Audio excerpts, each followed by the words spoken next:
Nako po, Senator Amy, hindi inaasahan talaga nila na sakit sa ulo nila, no, na nabuking sila dun sa kanilang mga plan B, no, may mga closed door meeting daw, no, di umano, no, at ito nga, at desperado na po talaga sila. Halata naman mga kababayan, huwag tayo magano, alam natin, sige, alam natin may kasalanan si Bato, makulong, sige, alam natin may kasalanan, may pagkukulang, ha, hindi kasalanan, si Marcoleta, sige, kasuha, sige, okay na, sa sose, okay na, ha? Hindi naman pera yon, pera ng tao, hindi pera ng taong bayan yon, pera ng ni Mike Defensor yon at ng ng mayaman na tao o isa sa mga negosyante ng tao. Sige na, sige na. Pero yung timing, wow, ang galing. Sa bagay, kasi ganito ya. Kaya nila ginagawa yan kasi may naniniwala sa kanila. No? Kasi ang isang bagay na wala na naniniwala sa iyo, kakaunti na lang, hindi mo na gagawin yun. Halimbawa, ganito, may ginagawa kang bagay, sinusuportahan ka nila, pagpapatuloy mo yung ginagawa mo, di ba? Pero pag wala na sumusuport sa kanila, ayaw nila gagawin yon. Kaso nga lang, iba yung sitwasyon nila ngayon. Ang sitwasyon nila ngayon, nasa desperate move na. Ayaw malaman kung sino ang nagbigayan ng mga maleta. 18 Marines, tandaan nyo, 18 Marines, huwag nyong kalilimutan. Maraming binunyag na pangalang congressman. At sabi pa, may mga ibubunyag pa at hindi pa ilalabas yun. Ilalabas na nila baligod yon pag naupo na sila sa hearing. Kaya marami, hindi ka tataka sa timing, ha? Hindi ka tataka sa timing. Nung napalitan si Cayetano, ha? Oo, coincidence kasi nga si Bato uhulihin. Nagkaroon ng kaguluhan sa Senado, di ba? Kasi uhulihin talaga si Bato. Hindi pwede ibigay si Bato nila, di ba? Hindi pwede ibigay ni Bato yung sarili niya, di ba? Kasi sa Dabanyaga, sabi niya nila, susuko si Bato kung sa Pilipinas sila kakasuhan. Okay, granted. Nagkagulo. Okay. Ako ngayon, nung kagulo na pa itang leadership, hindi inaasahan Darating si Bato hindi ba kayo nakapansin, mula na napalitang leadership, anong ginawa sa kanila? Nagmadali sa kaso lahat, kinasuhan. Yung kay Marcoleta, absuelto na, kinasuhan. Nagtataka ka, absuelto na sa sose, yun na mismo, kung saan siya nagkasala, kung saan ka nagkasala doon sa Comelec, absuelto ka na, tapos kakasuhan ka? Ano yun? Halimbawa ganito, nagkasala ako sa'yo, kapitbahay kita, nagkasala ako sa'yo. Bati na tayo, absuelto na tayo. Okay na, pinatatawad na kita, absuelto ka na. Tapos ang babalita mo, kakasuhan ka doon, at yun yung kaso mo, related doon sa inabsuelto ka, ang galing, di ba? Bagay, di ba? Si Senator Marcoleta, kinakalaban na nila. No, kasi tinik sa kanila yan Wala silang pakialam dyan. Alam mo, yung gumagawa ng ganyan, desperado na yan. Mas matindi pa sa salitang, kung may mas matindi pa sa salitang desperado, yun na yun sila. Opo, nanginginig na yan sa takot. Hindi nila inaasahan si Amy.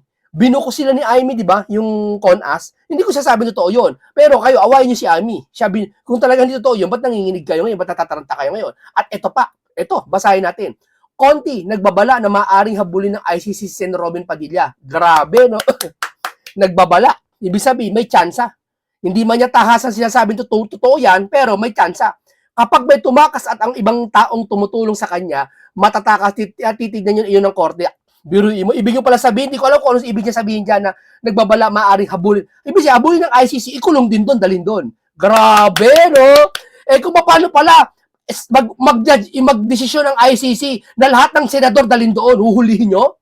Tapos lahat ng mga tauhan ng mga senador, pamilyang senador, huhulihin nyo? Nandoon din? Grabe! Nakita nyo? Inasa nila ang justice system ng bansa natin sa ICC. Diba? Yung ICC, tuwan-tuwa naman. May bago na naman silang customer doon, dadami na naman yung makukulong doon. Diba? Grabe na ho, mga kababayan. Hindi ho to biro to. Anya kasi, nasa batas yan Munting ka naman, nasa batas yan susunod na lang kayo. Pag kinasuhan ng ICC, wala na nga tayong jurisdiction dyan, pero nagawa nila ba to yan? Nandun pa tayo sa Rome Statute. Nandun pa kaya sumunod kayo, pagpahuli sila kay ICC. Talaga ba? Talaga ba? So, ibig palang sabihin, itong ICC na to, talagang pumapabor ka. Ito lang, konsensya mo na lang sundin mo common sense at konsensya, pagsamahin mo Anong mangyayari? Ito, ako presidente alam ba ako presidente? Teka muna. Mali si Bato, oo. Uutosan ko ang ombudsman at ang iba pang ahensya na si Bato kasuhan dito. At yung mga testigo, papatistiguhin ko, okay naman, kumpleto dito ko kukulong si Bato. Kagaya ng kay Revilla. Bakit ko dadalhin sa ICC sila? Di ba? Bakit? Kasi gusto nila mas mahigpit pa sa paghihigante. Sabi niya ng ibang vlogger hindi daw sapat ang kamatayan kay Bato pati kay Digong Sipin mo yan. Si Satanas tuwan-tuwa na pag namatay ka Bakit? Yung kaluluwa niya kanya na Yung sa'yo kanya na Pag namatay ka sa kasalanan, sabi ng Biblia, malas ka. Hindi totoo yan, sabi ng Biblia. Kaya nga, dapat araw-araw babagong buhay ka, sabi ng Biblia. Bakit? Kasi pag namatay ka sa paggawa ng kasalanan, sabihin ko sa'yo, hindi ka maliligtas. Huwag ka maniniwala sa iba na, maliligtas siya pag sindi ng kandila. Hindi. Tapos na ang hatol ng Biblia dyan. Pag namatay ka sa kasalanan, halimbawa, nagdudurugista ka, naggurgur ka, tapos nabatay ka. Kaya nga sabi ng Panginoon Diyos, magbagong buhay ka habang buhay ka pa. Kasi wala ka ng pag-asa kapag ikaw ay nalagutan ng hininga. Hanggang doon na lang yun. Di ho ba? Malalalim na tayo, pero wag ka tayo dyan. Sa kanila, walang ano yan. Higit pa sa kamatayan gusto nila kay PRRD pati kay Bato. Kaya ang pinaka-last chance nila, maparusahan, dalhin sa ICC. Biruin mo, dinaig pa nila si Lucifer. Si Satanas gusto niya, pag namatay ka, sa kanya ka na Tapos na yun Hanggang doon, pag namatay ka sa kasalanan, kanya ka na. Namatay ka sa kasalanan niya Okay ka na. Patay ka na, ligtas ka na. Yung iba naman, pag mabait naman yung iba, nagsasuffer sa sakit, no pain na. Pahinga ka na, nay, pahinga ka na. Para sumalangit na wakalo mo, pahinga ka na. Ganon. Pag masama, kay Satanas, biro mo, mas masahol pa sila kay Lucifer. Si Lucifer, okay lang kamatayan. Sila masahol pa daw sa kamatayan, ayaw nila Hindi daw tapat ang kamatayan totoo nga. Totoo nga sinabi ng Biblia. Darating ang panahon, magpapakasama yung mga masasama. Di ba? Yung mga mangmang nagpapakamangmang. Dito lang, inahaluan ko ng Biblia para mas malinaw sa mga Kristiyano at siguro naman sa mga Muslim, alam din nila yan. Dahil nasa kanilang aral din yan ng di ba? Okay, ano ibig kong sabihin? Umaasa sila dito ngayon sa ICC na hindi naman dapat. Konsensya mo na lang, sundin mo Tama pa ba to? Ako presidente, halimbawa ako senador, ako opisyal ng Pilipinas, mataas. Tama pa ba to? Pwede naman kasuhan si Bato rito. Tama na sapat na makulong si Bato rito at nasa bilibid o nasa anong jail. Matadali si dahig. Kasi bakit nakakahiya tayo mga Pilipino? Kaso wala silang pakialam doon. Si Sir Robin dadalin, ibig sabihin lahat ng mapatunayan, pati habulin, lahat ng 12 senador, bibintangan, itinakas si Bato. Ibig sabihin, malalagot lahat ng 12 senador. Tapos yung pamilya nila, iba na doon, malalagot din yun. Kasi kasabot din yun yun Accessories yun, kung tutusin iba na. Iba na po mga kababayan, iba na po. Talagang kitang-kita niyo na po. Biruin mo, magpalit ng leadership, kinasuhan bigla sila Marcoleta. Hindi kasi mapalitan, di ba? Dalawa lang yan, kaya nagpalit ng liderato. Dalawa lang yan. Kaya kakasuhan sila. Kasi hindi sila makapaniwala nagpalit ng leadership sa Senate President. Kaya kasuhan nyo lang yan. Pangalawa, kaya kasuhan para makulong lahat yon. Para kumonte, magbotohan, panalo sila sa leadership, maiupo kung sino man dyan sa senador, maiupo. Di ba? Kaya ngayon, dito pag-uusapan natin, parang anin yata na senador sinusuhulan para lumipat kay Lawanbul. No? Kaso si Amy, si Pinky hindi yata makapaniwala na na-booking sila doon sa tinatawag na term extension. Pero tinatanggi nila, no? Pero hindi ko siya sabing totoo yung term extension na yan, Hindi ko sinasang ayun yan, totoo yan. Si Amy, tanungin nyo kung totoo yan. Kasi si Amy, mula nilabas siya, nag-iba na kayo ng kilos nyo dyan. Di ba? Panoorin mo natin ito kay Seton Marcoleta tungkol kay Seton Marcoleta. Sabi sa balita, kayo po ay makikipagtulungan. Ang COMELEC daw ay makikipagtulungan sa Office of the Ombudsman sa sinasabing irregularidad sa pagtanggap ni Senador Marcoleta ng donasyon para sa kampanya noong 2025 elections. Bago po ako magtanong tungkol sa plunder, dun muna, paano pakikipagtulungan, Chairman, ang gagawin ng COMELEC? Biruin mo, tapos na kaso, makikipagtulungan pa? Parang okay na. Patay na yung kaso, okay na. Observed na sa sose ng COMELEC. Patay na. Hindi naman nakatulog, patay na. Biruin mo, nagpalit ng Senate President, buhayin mo ulit. Kasuhan natin si Marcoleta. Saka nakakita niya. At yung kinaso pa, ang labo. Bakit? Plunder? Hindi, aking opinion ko to, komentaryo ko to Plunder?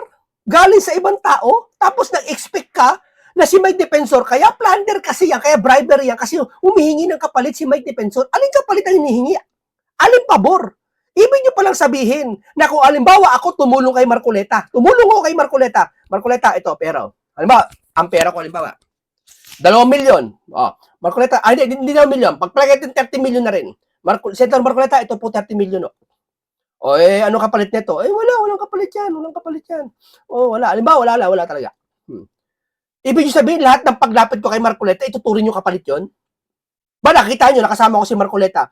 Humingi ako ng hopya, kasama ko, kapalit na lahat yun? Yun na yun, hinala nila eh. Anong katibayan nyo na may kapalit yung hiningi na binigay ni Mike? Di ba? Nakapagtataka di ba? Buhayin yan, buhayin. Di ba? Sa susunod, kahit makaapak si Senator Marcoleta ng ipis, kakasuhan si Senator Marcoleta. Maniwala kayo. Di ba? Ganyan na po yan. Isa lang ibig sabihin yan, desperate na po. Wala na po. Kaya tingin mo iba, wala na maiba to. Piliw ka, nangaasar na lang, reliyon ni Marcoleta, tinitira. Wala sila may puntos eh. Yun na lang kaya nila ipuntos nila. Yun na lang. Alam niyo po, ang COMELEC naman lagi kaming nakikipagtulungan sa Office of the Ombudsman, kahit sa BIR o mga iba pang ahensya ng pamahalaan. Dahil remember, number one, ang COMELEC may pinakamalawak na datos ng ating mga kababayan, lalo na po ang pag-uusapan kapag ikaw ay registered voter. Dito po sa binabanggit niyo po na kaso, dahil nga po siyempre nagsimula sa COMELEC yung motu proprio investigation namin, kami yung pinagsimula ng mga dokumento, halimbawa yung mga SOSE, Statement of Contributions and Expenditure, yan naman po ay gagawin namin available, lalo-lalo na sa opisina ng Ombudsman, kung kakailanganin. At siyempre kung may mga tauhan kami, nakakailanganin lang ipatawag, lalo na yung mga nag-imbestiga, ay gagawin din po namin available yan, bilang pakikipagtulungan din sa naturang ahensya. Kahit po ang findings ng COMELEC noon dati ay hindi pwede siyang kasuhan. Di ba parang ganun ang findings ninyo? Pinawalang sala po siya doon sa kaso? Yes po, Sir Alvin. Dinismiss po ang kaso. Dismiss, at sinabi po ng aming Political Finance and Affairs Department Dismiss ni. Muli mong buhayin. Opo. na sinang-ayunan ng Commission and Bank. Maliwanag naman po ang facts. Nakatanggap po ng donasyon, 75 million, at ang donasyon ay binigay ng 30 individual. Ganyan sila. Pag nakatanggap ng donasyon galing sa ibang tao di gobyerno at nalamang may kapalit kunwari, kakasuhan. Pero pag yung mismong congressman nangurakot na mali-maleta, umamin na, napatunayan, wala, okay lang. Di ba? Subalit alam niyo po, ang naging dahilan ng dismissal ay sapagkat wala na pong batas, sa batas po natin, ay wala na po yung ganong klaseng kaso na hindi pagre-report o hindi na-i-report. Wala na daw, narinig niya, wala na sa batas yung mga kaso na, kasi dati, kasi siya sabi niya wala na daw ibig sabihin dati meron. Dati, siguro, pag hindi ka nag-report, kakasuhan ka.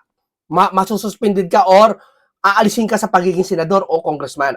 Tama? O may mayor man. Pag hindi mo i-declare yung SOSE mo sa campaign donation. Tama? Ngayon daw, wala na. Wala na daw ganun batas. So, wala na. So malinis na si Senator Marcoleta. Ba't may kasong blunder? Sa donasyon. Ibig sabihin, dati-rati po sa 1985 Omnibus Election Code, yan po ay pinaparusahan ng 1 hanggang 6 na taon na pagkakakulong. Subalit po sa Republic Act 7166 na 1991 naman na batas, sinasabi na yung provision na yan ng 1985 Omnibus Election Code ay baliwala na. So, decriminalize yung hindi pagre-report ng mismong mga pangalan ng mga nagbigay ng donasyon. Sinabi po ng COMELEC at that time na yan po ay patungkol sa election offense. Wala po kasi kaming pakialam kapag ka naman ang pag-uusapan ay yung mga issue ng anti-graft and corrupt practices o kaya naman yung mga issue ng perjury sapagkat yan po ay sa ibang opisina naman nakalaan katulad ng opisina ng ombudsman o opisina ng prosecutor. Pero yung facts po ay nasettle po namin yon at yun po ang kadahilan ng kung bakit kahit po yung mga contributors o yung mga donors ay may kinakaharap pa rin na kaso sa COMELEC sapagkat yung provision naman na nagsasabing ang mga donors ay dapat na mag-report ng kanilang statement of contribution sa COMELEC 30 araw pagkatapos ang eleksyon ay naandyan pa rin at hindi ito nababaliwala. Akala mo kay Ayun. So, ibig sabihin yung lilinis, no? Bakit? Sa lahat ng tumakbong senador ngayon at mga congressman, mga mayor, sa tingin nyo, magiging honest sila? Malamang may nag-donate ng 1 milyon, 10,000, may mga nag-donate ng 2 milyon, 5 milyon, 10 milyon. Sa tingin mo, diniklara nila yon? Na iba lang si Senator Marcoleta umamin na, nag-donate, may donate sa akin. kinasuhan nyo na. Yan ang mahilig sa nila. Pag umamin sila, kakasuhan nila si Senator Marcoleta. Ang inamin ni Senator Marcoleta, hindi pa pera ng Kaban ng Bayan. Pera ni Mike Defensor, pati yung dalawa. Hindi pa pera ng Kaban ng Bayan yan. Samantala yung iba, hindi na umaamin, nahuli na may mali-malitang pera, ang dami ng testigo, andyan na yung mga tao ni Saldico, ayaw pa rin nilang kasuhan. Kung kinasuhan mo naman, nauna pa sila Jinggoy at ngayon mga senador, sila Marcoleta maikukulong. Di ba? Ang galing no? At sa kaso sa inyong investigasyon, pwedeng gamitin ng ombudsman kung gusto nila. Yes po, opo. At mukha nga po yung nandun sa nabasa natin na sinasabi ng opisina ng ombudsman, mukhang yun po ay mga kinuha din. Pasensya na kayo, walang litrato. Pasensya na kayo, walang litrato.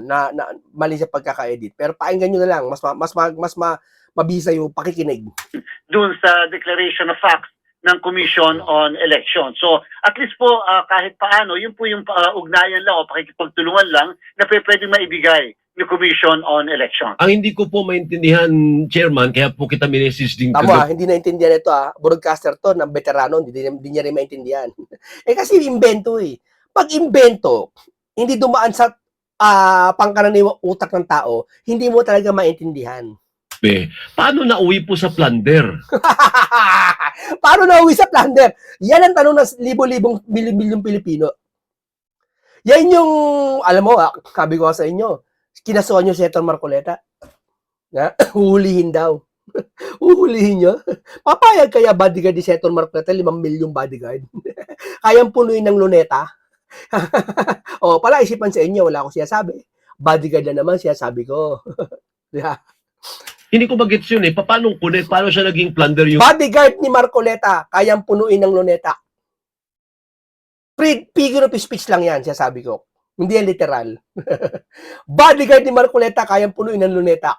Kumbaga sa Biblia, sabi ng Biblia, ang pagpapala ko sa'yo, walang sukat na kalalagyan. Kahit isang silid, kayang punuin. O, yung ba, yung kwarto mo, pupunuin ng pera ng Diyos? Hindi. Sabihin, kahit saan ka pumunta, may umaapaw na biyaya para sa'yo. Figure of speech din yon. Parang ano din yon. Ganon din ngayon. O, pala isip-isipan sa inyo. Pala isipan niya, baka sabihin nyo literal yan Baka sabihin nyo, nanakot ka. Di ako nanakot. Yan yung katwiran ni Senator Marcoleta. Kayang punuin yung luneta. Lalusutan pa natin. Pero, figure of speech. Bodyguard ni Marcoleta, kayang punuin ng luneta. 75 million peso na donation. May idea po ba kayo? O bakit daw plunder? May idea ba kayo? Sagot. Sir Alvin, alam niyo po, yan ay isang bagay na maaaring maging depensa ng inaakusahan. Siyempre, kapag sinabi bang plunder, para lang naunawaan ng mga kababayan natin, ay kalimitan po kasi pagka sinabing plunder, dapat may public fund. Ama. Public fund. Kapag ka po ba private fund, ay pwede rin ang issue ng plunder. Naku, mas nakakaalam po talaga dyan, Sir Alvin, ay ang opisina ng ombudsman. Ikaw, ano ka ang tagal mo na dyan sa election ng COMELEC? Hindi mo alam yan? Sige, pagbigyan. Paano nyo mapapalusutan ang hindi public fund dyan, gagawin yung plunder? Paano? Paano nyo sasabihin ang trespassing na kaso, gagawin yung jaywalking? Pwede. Kung yung pedestrian, nilagyan mo ng harang. Di ba? Alam mo, pedestrian, lagyan mo ng harang, pumasok ka, trespassing ka. Jaywalking ka pa in the same time. Pag nilagyan mo ng pader yung pedestrian. Kaso, malabo mangyari yun, magkakabanggaan yun, mga sakyan. Di ba? Ganon. Paano mo gagawin yung, ano bang kaso? Ano bang kaso gusto nyo? Ano ba? Kasong cyber libel. Paano mo gagawin yung cyber libel na kasong jaywalking? Pahirap ng pahirap.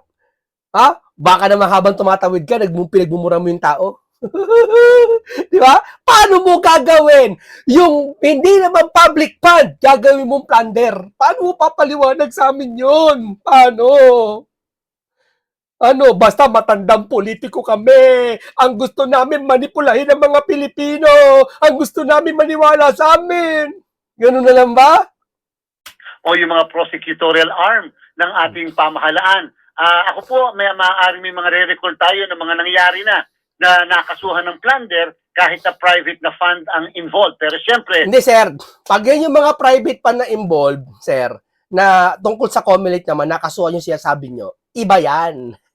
Iba yan, sir. Hindi yan yung talagang donasyon ng isang private. Pag may kinalaman siya doon sa, natatrabaho siya sa gobyerno, ang pagkakaalam ko, kung mali ako, i-correct nyo ako, tatrabaho ako sa gobyerno, ha? Tapos, may ginagawa akong transaction doon, matuturing na plunder, parang plunder pa rin yung pera na yun, kasi hindi ko pwede masabi kung private yun o public yung pera na ginamit mo, eh. Di ba? Kaya nga may tawag na double compensation, eh. Halimbawa, nagbi-business ka dito, tapos ikaw natrabaho sa gobyerno. Parang double compensation, parang lumalabas may private ka na, may ano ka pa. again, mahirap natin i-preempt dahil sigurado po tayo yung akusado kasama yan sa mga magiging depensa na hindi dapat kasuhan ng plunder dahil wala namang involved na public fund. Nadulas. Salamat sa'yo, COMELEC Chairman. Salamat sa'yo. Saludo ako sa'yo. Mabuhay ka. At talagang ikaw na mismo nagsabi at para mong pinitanggol si Senator Marcoleta. No? Salamat sa'yo naman, napakarami sa'yo. No? Parang nadulas yata siya doon. Pwede pala yun na kahit Okay, dito tayo sa magaling na political analyst. Sa linya po ng ating komunikasyon, si Professor Eric De Torres, isa pong political analyst. Prof, good morning po. Jade at Admar po muli ang inyong mga kasama. Maraming salamat po sa inyong oras. Magandang umaga po, Sir Edmar at Sir Jade, sa mga sumasabaybay po ng ating pong programa. Magandang umaga po.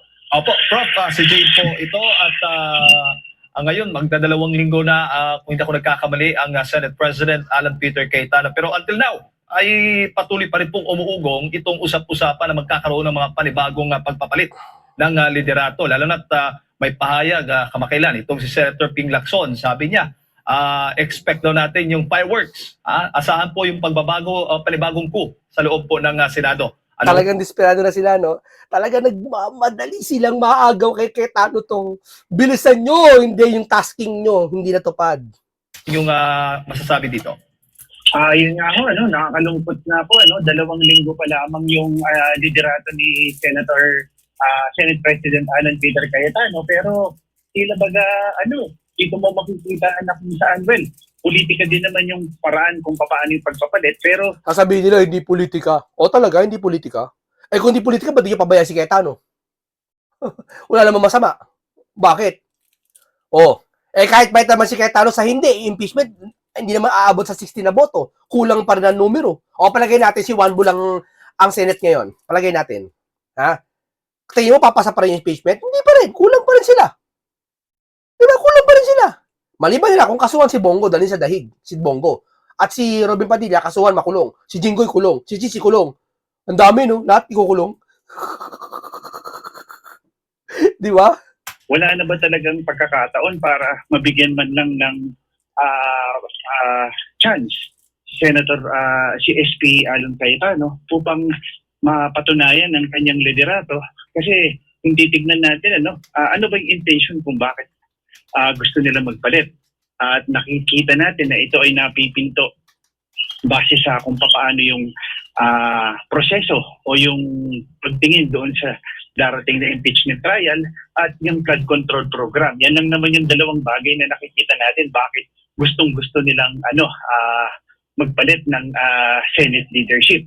Nakaka-importante din tignan natin is napakanipis nung paraan din kasi nung unang pagpapalit 13-11 at lalo na ngayon yung alam naman natin yung nangyari kay Senator Bato, nalagasan yung mayorya ng isang membro na kung saan 12-11. So talagang kung titingnan natin, napakanipis niyan, pero beyond the politics, ang tinitingnan natin dito ay yung prudence man lang ng mga nasa minority members na kung saan ganito na ba talaga every now and then kapag tingin natin may politika, palit ka agad tayo ng miyembro ng sige, hindi na politika.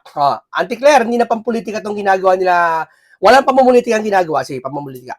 Kung walang pamumulitika ang ginagawa, ba't gusto niyo palitan? Explain nyo nga. Mababa integridad ng Senado? Talaga? Inaisip niyo yung Senado, mababa integridad, pinapataas nyo. So pag sinabi mo mababa integridad ng Senado, nawala ang reputasyon ng Senado, so ibig sabihin mababa ang Senado ngayon. Correct? Ang mataas ngayon ang HOR. Okay, sige. Granted, gano'n nangyari. Mababa ang Senado ngayon. Gusto nyo tanggalin si Cayetano para ibalik ang dignidad ng Senado. Teka muna. Bakit Senado gusto nyo ibalik ang dignidad? Eh, yung taong bayan, yung nakawan ng mali-malitang pera. Yung bansa natin bumaba ang dignidad. Hindi nyo kaya ibalik? Mas pipiliin mo ba ang ibalik ang dignidad ng Senado kaysa dignidad ng mga Pilipino at ng buong Pilipinas? Ha? Tapos papayag ka na dalhin yung ibang lahi, si Bato sa dahig? Papayag ka, ibang lahi kukunin sa'yo, tapos mahal mo Senado? O baka senador sa Senate lang mahal mo? Ang Senado lang ang mahal mo, pero ang sambayan ng Pilipino kasama ang bansa nating Pilipinas ang bayang ito na kung saan nanunumpatay sa watawat hindi mo mahal. Tanong ko lang, asking. Ano lang yan, ha? Alam niyo naman, tayo magkwento, may halong acting, may halong para mas talong ganado kayo. Senate President. So, yun yung mga nakikita ko natin na sitwasyon dito po sa ating Senado ngayon. Opo, pero paano ito nakaka-apekto itong papalit-palit ng leadership diyan sa loob ng Senado, Prof? Well, una ho sa lahat, malaki yung epekto nito sa pagkakataon na kung saan yung mga legislative work ho nila ay hindi na ho nila nagagampanan na maayos. Kasi tandaan ho natin, kada pagpapalit po ng Senate President, nagbabago din po yung mga committee chairs natin ho. So yung mga committee chairs, nakabase ho doon sa spoil system na kung saan siyempre bumoto ka, nandirito ka, hindi na rin din ho nakikita ito sa pagkakataon na alam o marunong talaga yung Senate, yung senador doon sa committee na kanyang hinahawakan. So nagiging political accommodation siya. Ikalawa, pagpasok ng impeachment trial na yan, ilan na lang yung makikita nating legislative work na magagampanan nila dahil kakainin oras ng mga mambabatas patungkol dito na naman sa impeachment proceeding. So napaka gulo at hindi lang ho yan, yung perception ho ng international community na mayroon hong political instability in our country. Hindi na nga gumagana o may challenge na nga sa governance pagdating sa executive. At ito pa ngayon yung pagpapalit every now and then ng Senate leadership. So, 2 linggo lang, magpapalit na naman. So, nakakalungkot kung ang motibo o ang agenda politika, hindi ho ba? Opo. Pero so far, sa assessment po ninyo, kahit sa loob ng 2 linggong pamumuno ni Senate President Alan Peter Cayetano, ay kontento ho ba kayo sa kanyang pamamahala sa ngayon, lalo na sa pag-handle po nitong tensyon, gulo dyan sa loob ng Senado? Well, of course, yun nga rin din, hindi pa naman natin pwedeng sabihin na conclusive na yung pagkakataon na kung saan meron na talagang definite na findings doon. Under investigation pa rin din naman siya. So, bakit hindi mo nabigyan ng pagkakataon paano i-handle ni Senator Alan Peter Cayetano ito? Ako, pangalawa pa nakikita ko, wala akong nakikitang iba bukod doon sa iba pang mga abogado. Dahil ito, lilima lang yung abogado natin dito sa Senado na kung paano yung mag-handle ng impeachment trial. Of course, ipinupush nila si Senator Sino si Kiko Matsin yung panglima? Abogaduhan lang yun. Win Gatchalian. And we don't have anything against Senator Gatchalian. Magaling si Senator Win. Nakita natin yung performance niya dun sa pagdinig ng budget. Pero ibang klaseng usapin dahil ang pagpasok ng impeachment, ang pinag-uusapan dyan is yung rules at saka yung procedure. Ang pinag-uusapan dito hindi na impeachment. Ang pinag-uusapan dito yung flood control issue kung sino makapag-iimbestiga. O sige, One Bull, gumawa ka ng waiver. Gumawa ka ng waiver. Ikaw iboboto lahat namin na pagsisisi ka namin maging Senate President ka ulit. Basta gawa ka ng waiver na papatawag mo lahat na dapat ipatawag. Yun lang naman yun eh. Kaya naman ayaw sa inyo ng tao mamamayan na palitan Senate kasi hindi nyo nagagampanan yung trabaho nyo. Wag niyo sasabihin na kaya daw si One Bull tinanggal kasi may mga ibang senador daw na hindi daw naalagaan ni One Bull. Sabi ni Pinky, biruin mo, palitawin niya, hindi daw nag-aalaga si One Bull kaya daw nagtampo yung si ano yung mga bata? One Bull, tampo ako sa'yo. Ako si Ligarda. One Bull, tatampo ako sa'yo. Ayoko sa'yo. Gusto ko si Peter Cayetano. Ganun ba yon? Malalaki na yung mga yan. Huwag mong gawin parang binigyan ng candy yung bata. Yung mga yan, kaya ayaw si One Bull dahil isa sa mga dahilan, yung investigasyon, ayaw umusad. Lalo si Senator Marcoleta, ayaw umusad yung investigasyon dyan sa Blue Ribbon. Pinangungunahan ni Pinky dati. kahit na sabihin mong meron kang consultant, merong nag-guide sa iyo, pero pagdating doon, yung wisdom mo bilang isang seasoned lawyer and being a lawyer is very important because this is beyond the political aspect, may legal proceedings ka dyan. So, mahalaga yan na dapat, ang nag-handle yan, abogado at abogado rin. Ang problema kasi masyadong divisive at masyadong nagiging divisive at divisive basically and polarized na itong sitwasyon dahil tinitingnan na, dahil ito Duterte Black, ito luminya yung mga administrasyon Piklawan Black. So, yun yung nakakalungkot ko dito sa buong pagkakataong ito masyado ng kinain ng politika at masyado ng polarize yung Hindi, eto boss, pasensya ka na Prof. Erica, hindi masyadong politika yan. Natatakot lang sila sa mali-malita. Hindi na po politika. Ito usapan na to, hindi na para tumakbo sila sa susunod. Hindi na po yun. Hindi nila iniisip na tatakbo ba kami. Alam nyo bakit? Isipin mo si nag-resign Si Saldi nag-resign. Yung ibang, di ba, representative nag-resign. Kaya wala na sa puso nila na politika. Ayaw ka namin ng politika. Kahit gusto nila tumakbo sa susunod na eleksyon, ayaw nila tumakbo dahil magigipit sila ngayon. Dahil niya may mali-malitang Basta lahat ng usapan to ba't may kaguluhan? Dahil sa mali-malita. Dahil sa mali-malita. Kaya hanga ako kay Marcos. Hanga ako sa'yo. Hanga kami sa'yo. Bakit? Hanga kami sa'yo. Bakit? Pinasimulan mo ang investigasyon. Ayaw nyo? Pinupuri ko si bonget nyo Hanga ako sa kanya kasi pinasimulan niya ang investigasyon. Na siyang sinisimulan ngayon ni Senator Marcoleta at pinagpapatuloy. At nila Pia Cayetano. Kaya Mr. Pangulo, stay lang po kayo dyan, magtrabaho lang po kayo dyan Kami na po bahala nila Senator Marcoleta mag-imbestiga. senador natin na hindi na nakikita na ano ba talaga yung para sa taong bayan. Ano ho ba talaga yung nangyayari doon sa kondisyon ng ating mga taong bayan? Opo. At sa tingin ko rin solid pa rin ba yung 13 senador na nasa majority ngayon considering sa mga kinakaharap po nilang mga kaso at kontrobersya? Tingin ko tingin ko solid pa rin din naman. At ito yung pinakamalaking hamon sa 13. Okay. Na yan. Pagpalagay na natin 12 dahil talagang medyo hindi ko alam kung paano pa makaka-perform si Senator Bato in light ng nangyayari sa kanya. Pero yung 12 na yan, tingin ko it would either make or break them sa mga ipinapatang na kaso sa kanila, sa mga pressure. Pwedeng sabihin natin na mas lalong lumakas yung kanilang ban at mas mag-stick sila o magpadala sila basically sa pressure. Kasi tandaan natin, ang tanong dyan, coincidence ng Bato at pagkatapos na magpalit ng Senate President, biglang naglitawan yung mga kaso na. Coincidence ba to? Naglitawan biglang mga kaso? Kayo naman.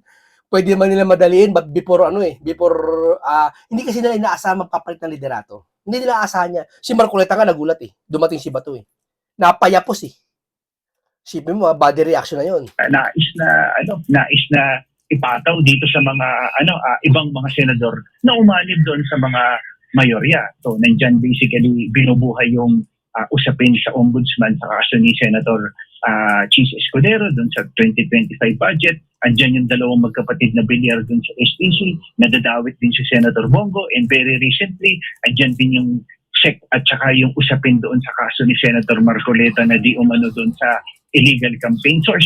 At ang pinaka-recent ay yung pagtulong di umano ni Senator Robin Padilla sa pagtakas kay Senator Bato. So, andyan yung pressure. So, ang tanong dyan, is it just coincidence or is it really a deliberate attempt to put pressure na para dito ito sa mga ibang mga bloke ng mayorya ay tumungo at umanib sa minority? Oo, at considering din, Prof, kung na-monitor mo yung pahayag ni Senator Annie Marcos, di ba, sabi niya, kinukumbinsi nga ang ilan po sa kanilang lumipat sa minority o suportahan nga yung dating majority para sa pagbabago ng liderato dyan sa Senado. Ang sabi pa, kung hindi isusuporta, kung hindi makakumbinsi, ay talagang kaso ang kakaharapin. Kung sila na may lilipat, may incentive package yung sinasabi niya. May incentive package? Ibig sabihin, may suhol. Ang alam ko, 6 na senador na sinusuhulan ngayon. Ang alam ko anim na senador ang sumusulang para lumipat kila Juan Bull. Bakit? Si Marcoleta hindi pwedeng suhula. Si Bongo, si Bato, sure ball, wala naman, hindi pwede masuhulang kasi si Bato, wala na, nakatakas na daw. Si Bongo, hindi pa pwede, saka si Robin. Tanggang dikit yan, DDS yan, hindi pwedeng suhulan yan. Solid yan, Duterte Black yan. Kaya nga may iba pa yung majority black sa Duterte Black. Di ba? Amy Marcos, di masusulan yan. So, may natitirang anim na pwedeng sila suhulan. Ano yung sulo na yon? Pag hindi kayo lumipat, kaso kayo. Pag lumipat kayo, may incentive package kayo. Siya may sabi, hindi ako O, so sa Batay Saita, sino yun? Kaya kinakasuhan sila Jinggoy, sila Cheese, di ba? Sila Bilyar. Ang grabe, no? Sila may sabi niya, hindi ako Ni Senator Amy Marcos. Prof, anong masasabi mo doon? Ayun, ako, yun, sa pahayag po ni Senator Amy, talagang kakatok na lang ho tayo sa puso ng paninindigan ho ng ating... Dito kasi kay Amy, hindi nila inaasahan na ibubuking sila. Di ba sa Taya, pinalagan si Pinky? Hindi inaasahan ni Pinky na may inilabas si Amy. May inilabas si Amy pambubunyag na resibo tungkol dyan sa CONAS na yan. Hindi nila sige, hindi totoo ang CONAS, hindi ako niniwala. Pero ba't kay Amy parang tarantalat kayo? Ba't parang nagkakagulo yata ngayon Senado? Nagkakagulo sila ngayon dahil kay Amy. Di ba? Okay, maraming salamat po. Ganito lang po tayo. Napuno ko naman kayo ng bagong kaalaman. Punong-puno ng karunungan at itong makabuluhan talakayan natin. No, isang komentaryo na punong-puno ng kaalaman at maraming sustansyang pag-uusap. Maraming salamat. Ingat lagi kayo. Paalam po sa inyong lahat.